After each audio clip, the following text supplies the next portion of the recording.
নিশ্চয়ই যাকাত পাবে লিল ফুকারা ফকিরগণ ওয়াল মাসাকিন মিসকিন ওয়াল আমিলিনা আলাইহা। যে ব্যক্তি যাকাতের অর্থ টাকা পয়সা আদায়ের কাজে নিয়োজিত থাকবে ওই ব্যক্তিকে যাকাতের টাকা থেকে বেতন দেওয়া যাবে।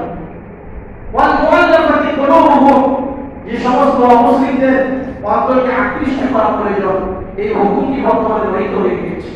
পৃথিবীর বসছিল ওই সময় মুসলমানদের সংখ্যা কম ছিল, যদি ওই সময় যাকাতের কিছু টাকা মুসলিমদের বড় বড় লিডার তাদেরকে দান করা হতো, দেওয়া হতো, তাহলে হয়তো তারা একসময় টাকা পয়সা পাবে, ইসলামের দিকে আকৃষ্ট হয়ে তারা ইসলাম ধর্ম গ্রহণ করবে, ইসলাম শক্তিশালী হবে।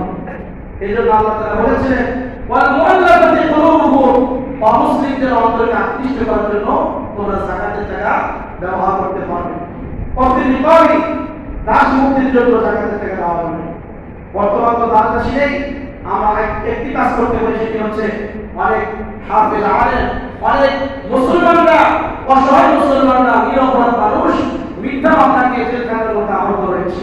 আমরা পারি ওই অসহায় মানুষদের পাশে দাঁড়ানো, টাকা পয়সা হবে, তাদের জামিন হয় না, তাদের মুক্তি হয় না, সেখানে কিছু টাকা পয়সা আমরা যাকাতের টাকা খরচ করতে পারি। আর গরিবরা যারা ঋণগ্রস্ত তাদেরকে দিতে পারবো। অফি সাবিলিল্লাহ, যারা আল্লাহর রাস্তায় জিহাদকারী মুজাহিদদেরকে যাকাতের টাকা দেওয়া হবে।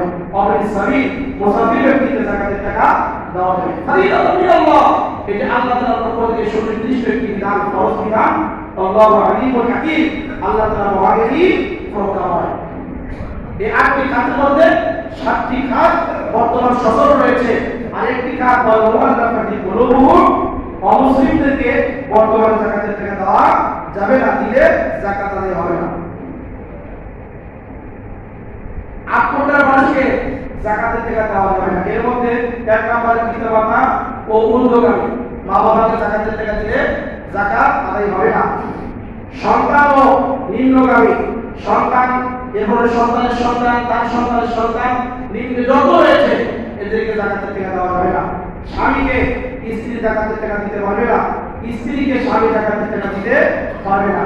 বড় ভাষা গোত্রের লোকদেরকে যাকাতের টাকা দেওয়া যাবে না, অমুসলিমদেরকে যাকাত দেওয়া যাবে না।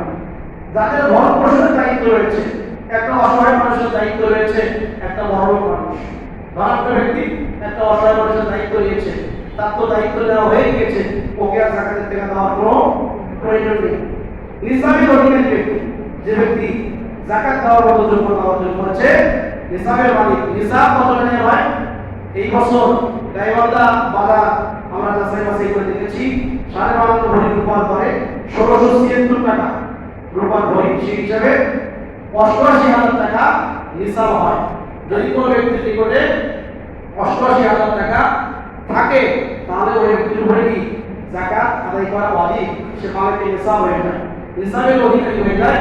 যে ব্যক্তির নিকটে, সে রিকশাওয়ালা হোক, ফকির মিসকিন হোক, কাঁচা বাজারের ব্যবসায়ী হোক, যে হোক না কেন, 88,000 টাকা যদি জমা থাকে, ওই ব্যক্তিকে যাকাত দিলে যাকাত আদায় হবে না। মানে রিকশাওয়ালা কিন্তু অনেক টাকা এখন কি মসজিদে ব্যবসায় বেতন পায় কত? 15,000, 20,000। একজন রিকশাওয়ালা ইনকাম কত? 30,000 টাকা পর্যন্ত। কিন্তু ওয়াটাওয়ালা যদি 1,000 টাকা ইনকাম করে, মাসে কত হয়? 30,000 টাকা হয়। ইমাম সাহেবের ভিতরে খাওয়া আছে, তাহলে তার টাকাই তো বেশি। আপনি যখন যাকাতের টাকা দিচ্ছেন, ও বলতে আমি অসহায় মানুষের যাকাতের টাকা দেন, যাকাত আপনাকে যাচাই বাছাই করে দিতে হবে কোন ব্যক্তি যাকাত খাওয়ার যোগ্যতা রাখে।